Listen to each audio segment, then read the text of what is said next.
Ricardo de los Santos es mi invitado esta noche, presidente del Senado, senador además en ejercicio, y con él tengo, digamos que una batería de preguntas. Muchas cosas importantes están pasando en el país, muchas reformas que pasan por el Senado, y él ha tenido que jugar un papel estelar, digamos que está ya en las páginas de la historia. Bienvenido, buenas noches.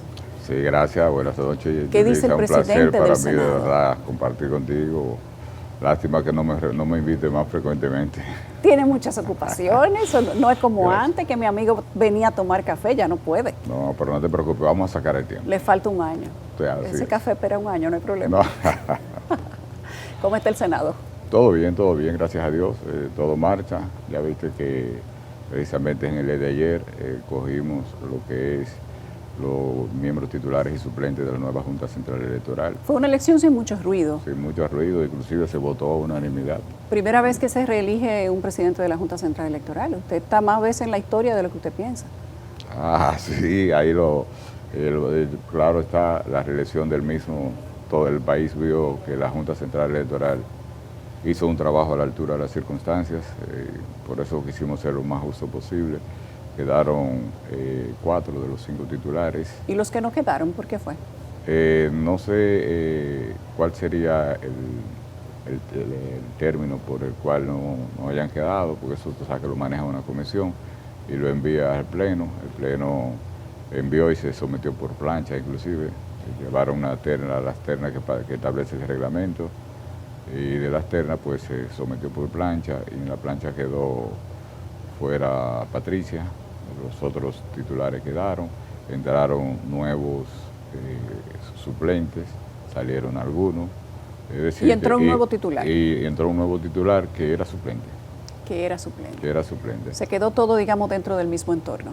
Sí, solamente entraron 2 suplentes nuevos, y entiendo que se hizo una buena selección, una buena junta, y que ellos harán el trabajo a la altura de las circunstancias, tal y como ya lo hicieron en los procesos pasados, porque la sociedad en sentido general entiende que la Junta Central Electoral, que manejó el proceso de febrero, bueno, 3 procesos, octubre, febrero y mayo. Y digamos que fue en cierta tranquilidad, la Junta Central Electoral no ha tenido muchos ruidos. No ha tenido grandes ruidos, o sea, nosotros no hubo ninguna crisis postelectoral. La única vez en la historia de nuestro país que con apenas un 20% de los votos computados, los 2 principales competidores, refiriéndome a la presidencial, felicitaron al presidente Abinader. Es decir que... Bueno, la diferencia con un 20% era demasiado marcada también. Sí, era muy marcada, pero era un 20% de los votos computados. Pero eso también habla de cuánto ha madurado nuestra democracia, el robustecimiento de nuestra democracia.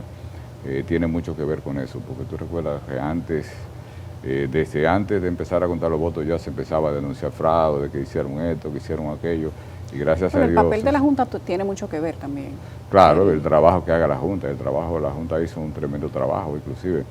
Yo siempre, y gracias a Dios, que ahora en la modificación de la Constitución, pues nueva vez vamos a unificar las elecciones, porque a mí me preocupaba sobremanera esos 2 procesos con apenas 90 días de por medio, es decir, municipales en febrero, que son una cantidad considerable entre alcaldes, directores, regidores y vocales, y que apenas 3 meses después, con el mismo árbitro, que se montaran unas elecciones presidenciales. La misma cantidad de votantes prácticamente. La misma cantidad de votantes, entonces, ellos lo hicieron de forma que no hubo crisis alguna, eso tenemos que reconocérselo. Pero para mí sigue siendo una gran preocupación, porque además tú sabes que teníamos una diferencia muy amplia entre los competidores más cercanos de nosotros.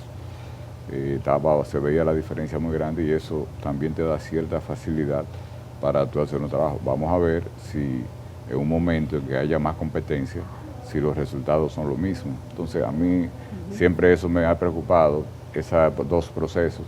Y gracias a Dios, es a partir del 32, sí, pero que no va a ser ahora en el 28, pero ya gracias a Dios, en la Constitución que es reformada, las elecciones a partir del año 32 serán unificadas. Hablando de elecciones de alcaldías y de que usted es un político acabado, gracias, y de que además ocupa una posición que tiene mucho que ver con la protección de la democracia. ¿Qué piensa el presidente del Senado de lo que ocurre en La Vega con la alcaldía? Bueno, en La Vega con la alcaldía, fíjate, Yulisa, tengo que serte sincero. Yo siempre he visto un gran vacío en la ley 176-07, que rige los municipios. Y uno de los principales vacíos que tiene es el siguiente. Por ejemplo, si el alcalde, por una razón u otra, falta, sube la vicealcaldesa. De manera natural, pero en este caso renunció. De manera natural, sube la vicealcaldesa, pero la ley nos dice, en caso de la ausencia del vicealcalde, ¿quién sube como vicealcalde? Es decir, tenemos un vacío y yo mismo particularmente estoy trabajando en un proyecto de modificación de esa ley. Otros legisladores ya lo están trabajando, lo estamos avanzando, pero en este caso lo que reconsideró fue que se habló con la vicealcaldesa para que revocara su renuncia, entonces que ella asumiera nueva vez y ya ella asume definitivamente. Pero ella se había dicho que era irrevocable la renuncia, pues se puede revocar lo irrevocable, aun cuando ya ha sido registrada en la Junta Central Electoral. Fíjate, lo que sucede es que, te reitero, como el vacío que tiene la ley, y tú no, te quedas en un limbo, sí, no lo puede hacer, no le puede hacer el presidente por decreto. O sea, no hay otra forma de hacerlo que convencerla a ella para que retire su renuncia y que ella retome, porque... Y que se le acepte el proceso también. Y que se le acepte como tal la renuncia, y el Consejo de Regidores se reunieron, le solicitaron que retirara su renuncia, así ella lo hizo, entonces ella asume como alcaldesa en La Vega, porque la verdad es que la ley no nos daba ninguna salida, esa es la más apropiada, y gracias a Dios que ella aceptó asumir el reto por el periodo. Los partidos de oposición dicen que eso es inconstitucional y que es antidemocrático, que se deberían hacer nuevas elecciones en La Vega para conseguir un alcalde que sea elegido de manera popular, porque la gente no ha votado por la vicealcaldesa como alcaldesa y hay una cantidad de reclamos en esa comunidad. ¿Qué piensan ustedes al respecto? No, pero eso no sé qué base jurídica puede tener, porque todo el mundo sabe que el vicealcalde es quien sustituye al alcalde. Es decir, y va en la boleta como su vicealcaldesa y le establece claro la ley que en caso de la ausencia del alcalde, pues quien asume es la vicealcaldesa. Es decir, ahí no tendría discusión. Eso no tendría discusión, es decir, que no sé en qué se basarían y tú no tienes por qué llamar a un pueblo a una nueva votación que ya votó, porque en el caso de los legisladores sí se establece claramente cómo se sustituye. Por ejemplo, un diputado o un senador renuncia o muere o fallece, por una forma u otra no puede continuar su periodo, pues lo que se hace en ese caso es precisamente que el partido que lo postuló presenta una terna al Congreso Nacional y el Congreso coge uno de esa terna para que sustituya al que falta. Y creo que son de las cosas que nosotros tenemos que ver en la ley 176-07, que tiene un vacío muy grande.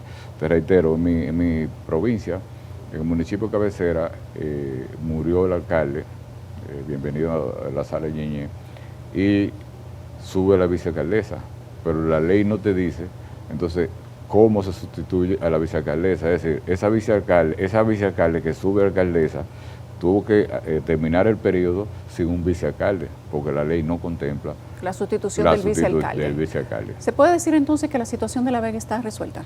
Sí, prácticamente ya con esa medida que se tomó últimamente está resuelto. Claro está, nosotros como congresistas tenemos el compromiso de actualizar esa ley, como otras leyes que nosotros ahora pretendemos, y precisamente en lo que es la modificación que le hicimos a la Constitución, nosotros mismos nos dimos un plazo de 3 años y medio para nosotros actualizar todo el marco legal, todas las leyes que la Constitución manda a modificar, pues nosotros en un plazo de 3 años y medio pretendemos modificarlas todas para ver si nosotros podemos lograr cumplir con ese pasivo. ¿Eso incluye la ley de referendo? Sí, eso incluye también la ley de referendo, que lo manda la Constitución. ¿Por qué se planteó modificar la Constitución sin antes darle legalidad al referendo? Lo que sucede es lo siguiente: primero, no tenemos una ley de referendo, Yulisa. Se podía crear antes de modificar la Constitución. Se podía crear, pero tal y como dice para que la gente opinara en mayoría. Pero tal y como dice la Constitución, ¿pero qué sucede, Yulisa? Esa ley de referendo, como está planteada en la Constitución, establece que se hace una consulta y que es válido, se aprueba lo que se entienda, se manda un referendo para una tercera postulación de un presidente, vamos a llamarle. Pero tú sabes lo que plantea, un 30%. Entonces, un presidente de turno, ¿cuál es el momento que va a aprovechar para llamar a un referéndum? Cuando tenga su nivel de aceptación más alto. Claro. Y no va a conseguir un 30%. Si tiene una aprobación de un 80 o un 90%, como es el caso de muchos presidentes, entonces ahí no teníamos la garantía que nosotros queremos, que es precisamente que nadie vaya al poder, a la presidencia de la República, con la intención de perpetuarse en el poder. Entonces son 2 periodos y nunca más. ¿Cuál era la alternativa a eso entonces? Entonces nosotros lo que buscamos fue precisamente plantear una cláusula pétrea, donde ningún presidente, ningún funcionario de elección popular pueda modificar la Constitución para su beneficio. Ni siquiera el referendo con la aprobación del 30% para poder ir a un tercer periodo. No. Pero las cláusulas pétreas plantean, aprobar una cláusula pétrea plantea también el conocimiento de la mayor cantidad de gente en el país. Eso te habla indirectamente de referendo. No hay una especie de confusión en eso. ¿No se necesitaba hacer un referéndum para presentar nuevas cláusulas pétreas? No, no necesariamente, porque lo que te digo, nosotros no tenemos una ley de referendo. La Constitución manda a una ley, pero no la tenemos. Porque no se ha hecho. Entonces, ellos se harán en su momento. Pero nosotros queríamos poner los verdaderos candados que fueran inviolables, porque es que el referendo no te prenda ningún candado por la razón que te explicaba, te habla de apenas un 30%. Pero si no hay una ley de referendo, se puede hacer una ley que implique un 60 o un 70%. Eso, pero para eso, porque la Constitución lo expresa claramente, de cuál es el porcentaje.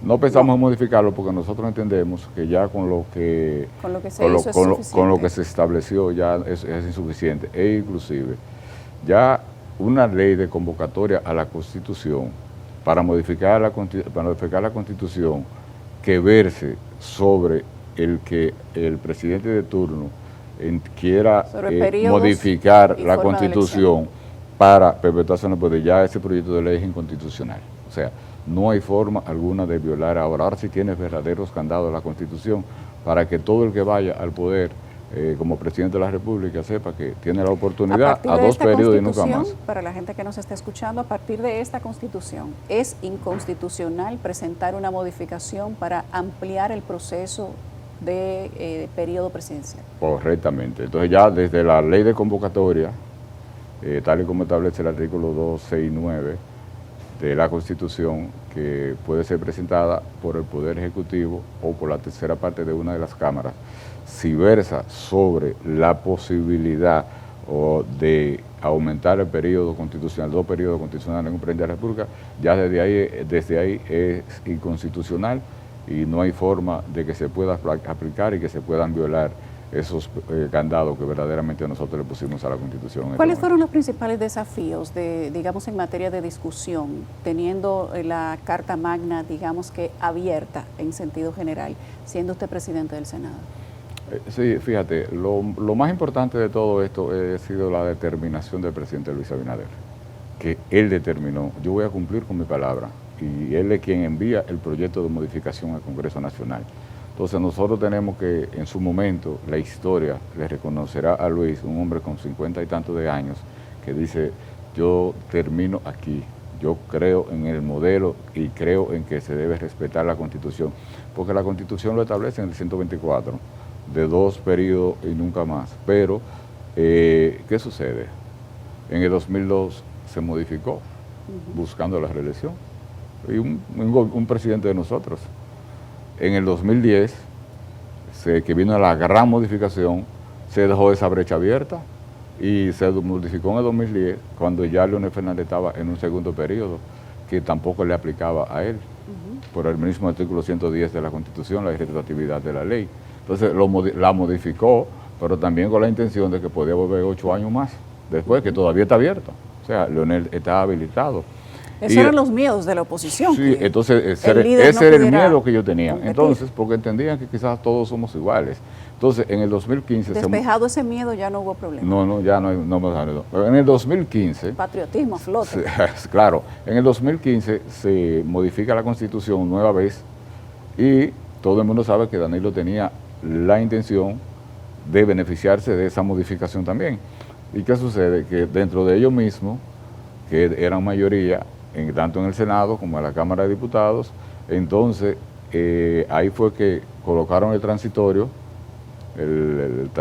número 20 en la Constitución, el 20º, donde decía claramente que el presidente que fue electo para el periodo 2016-2020 no podía ser presidente, no podía ser candidato jamás. Entonces, ahí estaba Danilo solo.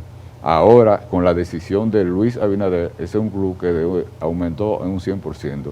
Ya tenemos dos. Y en la medida que hayan más presidentes, el club va aumentando. El club va a ir aumentando, porque definitivamente ya aquí nosotros vamos a establecer, quedó establecido el modelo norteamericano, son 2 periodos y nunca más. Tuviste con la juventud y con la aceptación que Barack Obama terminó su mandato, Bill Clinton en una ocasión, y después de Barack Obama haber salido y el mismo Bill Clinton, ¿cuánto no le gustaría a cuántos norteamericanos de que pudieran ser candidatos nueva vez por la gestión de gobierno que tuvieron? Pero lamentablemente su constitución se lo prohíbe y eso se respeta. Así será ya a partir de ahora aquí en la República Dominicana. Senador, nadie va a poder ir más de 2 periodos. Bueno, lo que ya lo decía, lo que hubiera que respetarlo, pero ahora digamos que es una obligación. Ahora es una obligación. Senador, hay muchos cuestionamientos, digamos que curiosidad y preocupación de la gente respecto de un acuerdo entre Países Bajos y República Dominicana que se ha llevado al Constitucional y varios jueces han dicho que es inconstitucional. Se ha dicho de manera legal que esto tiene que ir al Congreso, para que lo conozca el Congreso, para que pueda ser efectivo. Entiendo que usted conoce del famoso acuerdo marítimo con Países Bajos, que supuestamente, entre comillas, nosotros leímos la sentencia y efectivamente hace una especie de negociación o división de territorio marítimo. ¿Qué piensa usted al respecto? Bueno, yo lo que vi las declaraciones del canciller, donde dice que nosotros hemos salido beneficiosos de este acuerdo que se ha hecho. Nosotros como congresistas nos vamos a reunir con el canciller para que nos explique en detalle dónde están los beneficios, en realidad cuál fue el acuerdo, en qué nos beneficia, en qué nos perjudica. Y nosotros siempre estamos dispuestos, como Congreso, a defender los intereses de nuestro país por encima de todas las cosas. El canciller dice que se ganaron 5.000 y tantos de kilómetros o millas náuticas, pero dicen los entendidos en la materia de forma legal que se perdieron 37.000 y que no hay una compensación para el país. Eso es lo que tenemos que verificar ahora, quién está diciendo la verdad. Tú dices que tengo 5.000 y tantos de millas náuticas más, otros dicen que se perdieron 37.000, entonces vamos a hacer un análisis a profundidad, vamos a hacer un estudio, porque yo soy de lo que entiende que nosotros tenemos que ser celosos tanto del espacio marítimo como terrestre de nuestro país y no podemos cederle a nadie un solo milímetro de lo que son nuestros derechos. ¿Estaría el Senado en disposición de no aprobar ese acuerdo si determinaran en materia técnica que, como dicen los jueces que votaron en contra, es lesivo para el país? Nada que venga en perjuicio de nuestro país, nosotros estaríamos dispuestos a aprobarlo, no importa dónde venga. De eso es bueno que la sociedad esté claro, nosotros, nada que venga a perjudicar nuestro país, nosotros estaríamos de acuerdo.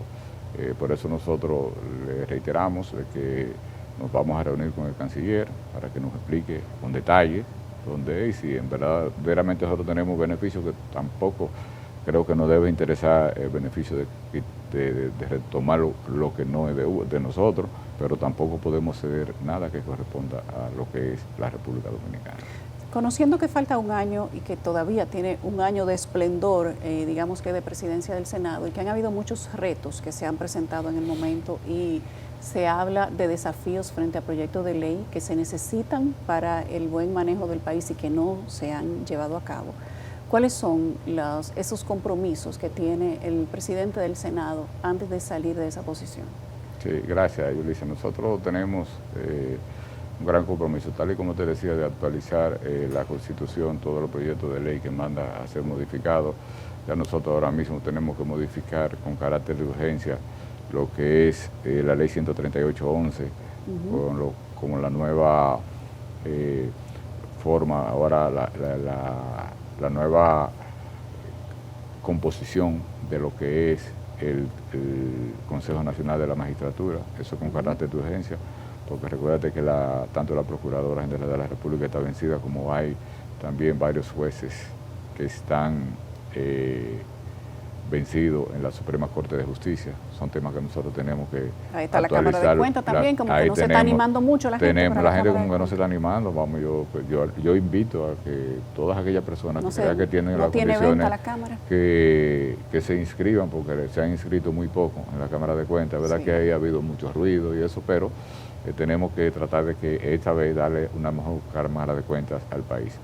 De igual modo, tú sabes que nosotros tenemos el gran compromiso, perimió en la Cámara de Diputados, quizá dirán gente, pero todavía están hablando de eso. Sí, hay que hablar de un nuevo Código Penal, con el que yo estoy totalmente de acuerdo, que debe ser modificado, debe ser aprobado ese nuevo código. Tenemos una ley de agua que tiene muchos años cursando en el Congreso Nacional, que también es de vital importancia, su salud. Es decir, nosotros tenemos un sinnúmero, un Código Civil que también tenemos que revisarlo. Nosotros ahora mismo estamos abocados a conocer una reforma laboral. También tenemos el compromiso de conocer lo que es una reforma a la seguridad social. Es decir, ¿hay fechas para eso? No tenemos fechas establecidas. Claro está, ya la reforma laboral está ya depositada en el Senado de la República, hay una comisión trabajando en ella. Porque tú sabes que son temas muy sensibles y que tú tienes que escuchar a todas las partes por separado, y luego si tienes que unirlo, pues unirlo en un momento determinado. Ya la comisión decidirá cómo hacerlo, pero sí tenemos el compromiso de escuchar a todos los sectores de la sociedad para que se pueda hacer una reforma al Código Laboral donde tanto la parte empleadora como la parte laboral pues queden lo más satisfecho posible, porque nunca todo el mundo va a quedar conforme un 100%, porque los intereses de alguien siempre son afectados en toda medida que se tomen, pero tratamos de hacerlo buscando la manera de que se haga con el mayor consenso posible. Es lo que a nosotros más nos preocupa, que sea lo mayor consensuado posible para que ambos sectores pues, puedan plantear su punto de vista y nosotros pues en el Congreso tratar de sacar una buena modificación a lo que es el Código Laboral de la República. ¿Está acostumbrado a que le digan presidente ya? Bueno, tú sabes que como tengo muchos años siendo presidente de FENATRADO, me he acostumbrado. Sí. Así es. Bueno. Qué bueno que usted había sido presidente de FENATRADO, que conoce mucho de transporte, porque así puede, con su presidencia en el Senado, tratar de impulsar soluciones reales para el tema del Intran y del tránsito. Sí, créeme que siempre estamos dispuestos y hemos trabajado de la mano con los directores que han tenido el Intran cuando ellos hayan tenido. Nosotros también hemos trabajado de la mano no solo con el Intran, sino con el sector empresarial. Tuve que, como de una forma u otra, hemos logrado cierto descongestionamiento en la ciudad, en la metrópoli, en algunas áreas restringidas que creamos. ¿Ya no le dicen talibanes a los camioneros? No, ya nosotros, verdad que ya nos ven como hombres y mujeres de trabajo, porque ya no es solo camioneros, es camioneros y camioneras. Tenemos muchas camioneras. Tú sabes que nosotros tenemos una escuela increíble, la cantidad de mujeres que hoy están ya manejando camiones en la carretera, que han aprendido con nosotros. La agarramos desde cero y hoy ya son camioneras que andan en la calle conduciendo camiones. Muy bien. ¿Tiene aspiraciones presidenciales el presidente del Senado? ¿Presidenciales más allá del Senado? No, hasta ahora presidente de FENATRADO y del Senado. ¿Solamente? Hasta ahora. ¿No tiene aspiraciones presidenciales por partido político? No, por el momento no. ¿Más adelante? Vamos a hacer el trabajo del día a día y que sea Dios quien le vaya guiando el camino a uno y ponga cada cosa en su momento. ¿Repite como senador de María Trinidad Sánchez en la próxima elección? Sánchez Ramírez. ¿Sánchez Ramírez? Hasta ahora también lo estamos analizando, pero entendemos que es muy probable. Dicen que la política es una cosa que se entra y no se sale. No, tú sabes que es una situación un poco difícil, la verdad. Y yo entré a la política por accidente, podríamos llamarle, o por imposición, porque fue una imposición de FENATRADO para que yo participara en política.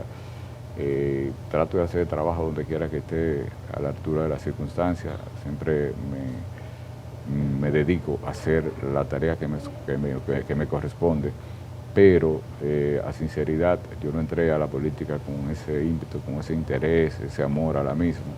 pero cuando uno se va involucrando y va pasando el tiempo, ahí siempre aparecen unos equipos de trabajo, personas muy valiosas con los que tú te trabajas y que vas adquiriendo ciertos compromisos con ellos, entonces ya ahí... ¿Se compromete sin querer? Si tú te vas comprometiendo el día a día, te vas asumiendo esos compromisos y al final es difícil salir, pero no podemos decir que tampoco que sea imposible. No es imposible. No, para nada. Al final no dijo nada. No, claro. Gracias, senador, gracias. Qué gusto tenerlo aquí. Gracias, pues gracias. Para mí siempre será un placer poder compartir con usted. Espero que cuando vuelva, por lo menos la ley de referendo, la del Código Penal, la del Código Civil y la del agua, por lo menos esas estén listas. No preocúpate, que alguna nueva te traigo. Gracias. Gracias a Ricardo de los Santos, senador y presidente del Senado.